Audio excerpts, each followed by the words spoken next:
take off, take flight with you. For we never fly, but we're flying. Hey folks, welcome back to another episode of Take Flight Podcast. This is episode number 205, and this is part of our solo takeaway episode. Our solo takeaway episodes are where one of the hosts of Take Flight Podcast walks you through a topic that they're passionate about and they feel like the listeners can really gain value from. This week's episode will be hosted by myself, OLU OKUNOLA. Before we get started, I just want to give you a disclaimer. This podcast is for information purposes only. Matters discussed are not intended to and should not be relied on as investment, accounting, legal, tax, or financial recommendations. The views and opinions presented are those of the presenters, so myself for this episode. We advise that you seek and obtain independent professional advice in relation to your personal circumstances. Now, financial literacy is something that's not talked about enough. It's not even taught when growing up in the educational system. A lot of people don't know what to do with their money or additional money after paying their bills and spending it on their lifestyle, right? They don't really know how to use their money to grow wealth. A question I get a lot of times from my friends is, what should I do with my additional money? How do I grow my wealth? Now, I've been following this order that I'm going to walk us through for the last decade, and this has allowed me to grow wealth and optimize my net worth. So let's get started. The first thing I focused on when I started working, started making money, was to create an emergency fund. Now, what an emergency fund is, you look at your expenses and you try to save between 1 to 6 months worth of your expenses just to create some level of safety net. Now, this is depending on if you're single, if you have kids, if you've got a family, how much of a safety net would you want to create between that 1 to 6 months that's suitable for you. Now, myself, I look to save between 3 months of expenses. Now, what this provides me with is safety. Now, if I have some emergency, so I have a parking ticket, I have some sort of health issue where I need to pay for some additional healthcare that's not covered by the NHS or my private healthcare.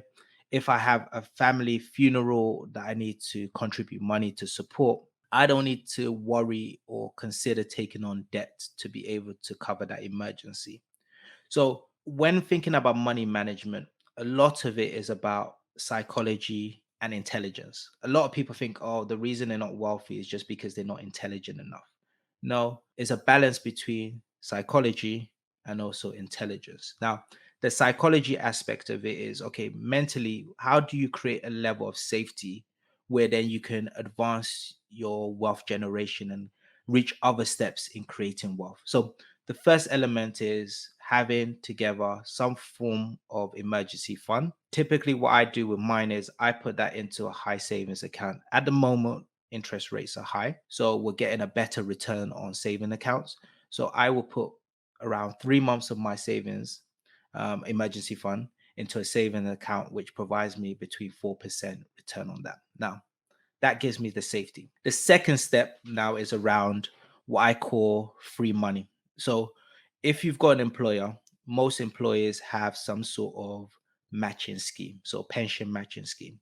So for example, if you earn, let's say 100K and you put into your pension 10K, your employer will match that and put an additional 10K into your pension. That is 100% return. You invest 10K into your future, into your pension, and your employer is putting an additional 10K. So you've got now 20K into your pension.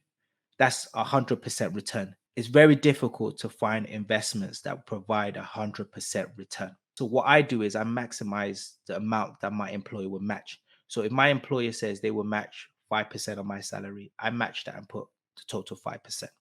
If they say 10%, I match and put 10% of my salary into my pension. This is because I don't want to leave any free money on the table. I'm basically saying whatever my employer is willing to match, I'm going to put that maximum amount to ensure that I get that full amount. And that's 100% return on my money. After that, the next thing you should look to focus on is really your high interest rate debts. Now, I personally advise that most people shouldn't have any high interest rates, but life happens, right? You might have some credit card debts, which you've had to dip into because of emergency funds or an emergency has occurred. That's why, remember, that first step that I talk about is having an emergency fund, because that will ensure that you're not having to dip into your credit card, take out loans, and you have that safety. But if you do have any high interest debt, it's paying that off. Now, what do I classify as high interest rate debts? Me personally, and there's multiple definitions, I class that as any debt that you owe greater than 6% outside of a mortgage, right? So that could be for a car payment, a car loan, where you might have 8% or even double digit interest on that. That could be from a credit card. So you've exceeded your limit and you haven't been able to pay it down within the month, and now you're getting charged interest on that credit card. Again, that's high interest rates. Now, the reason why you want to aggressively pay this off after you've saved up your emergency fund and you've matched your pension is because you're losing your wealth based on the interest that you're paying on that debt. So if it's difficult to be investing money if you're losing around 20% interest to a credit card.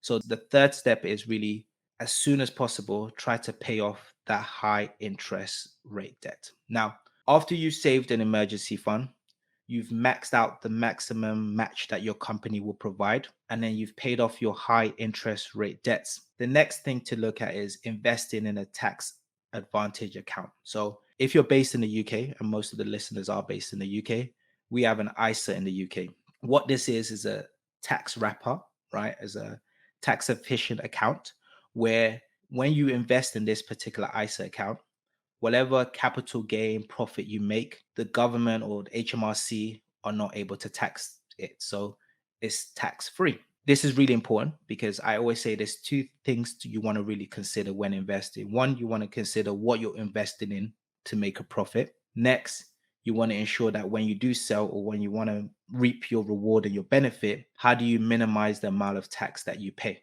So the best way to do that in the UK is through an ISA. But if you're not based in the UK, you want to really look at what tax advantage accounts can you invest in, which would mean that you'll be exempt from paying tax. Now, in the UK with the tax ISA, we have a limit of around 20K. So you want to see how do you maximize the investment you do in there up onto that 20K limit that you have. This will mean your capital gain, your profits will be protected so that whenever you do sell it, you won't have to pay the capital gain tax amount, which is around 18 to 28% tax that you would have to pay. So after that, and you've reached that 20K limit, the next thing that I'll do is investing in other forms of assets, right? So this could be either property, this could be investing in a business. Some people invest in businesses. This is really looking at other ways to grow your wealth outside of the conventional ways that I've just previously listed. During these different steps, right, you really want to also ensure that you're investing in yourself. I say, really, when you set up a budget for the year, you should allocate a certain amount where you're focused on investing in yourself. So I hope this has been really useful and helpful for you. This is a step or order that I've followed over the last decade, and it's allowed me to create and generate a substantial amount of wealth. If you do have any questions, feel free to DM us at Take Flight Podcast or DM me directly at OLU_OKUNOLA. But I'll just quickly repeat the list again, right? First thing you want to focus on is creating an emergency fund that will provide you stability between 1 to 6 months. Depending on your circumstances in your life, you'll vary between 1 to 6 months.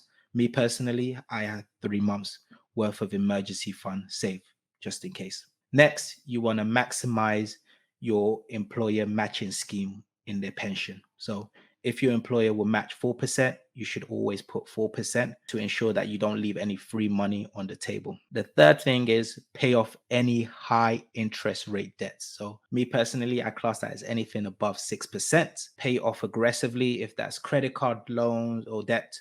If that's a car payment, that's a high double digit number, pay it off aggressively because you can't really grow wealth or real wealth if you're losing out a lot of money to high interest debts. Next thing is to take advantage of tax advantage accounts, such as ISA if you're based in the UK, which will protect your capital gain profits from any tax in the future. So, and then lastly, after all of that is being optimized and you fully invested there, then you look at other avenues such as property, such as starting or buying businesses, and all throughout this whole process, you should really be investing in yourself to really grow your income, grow your financial literacy, grow your health as well. These are all key areas that are really important for you to be able to be wealthy in the long run. So I hope this episode has been really useful to you.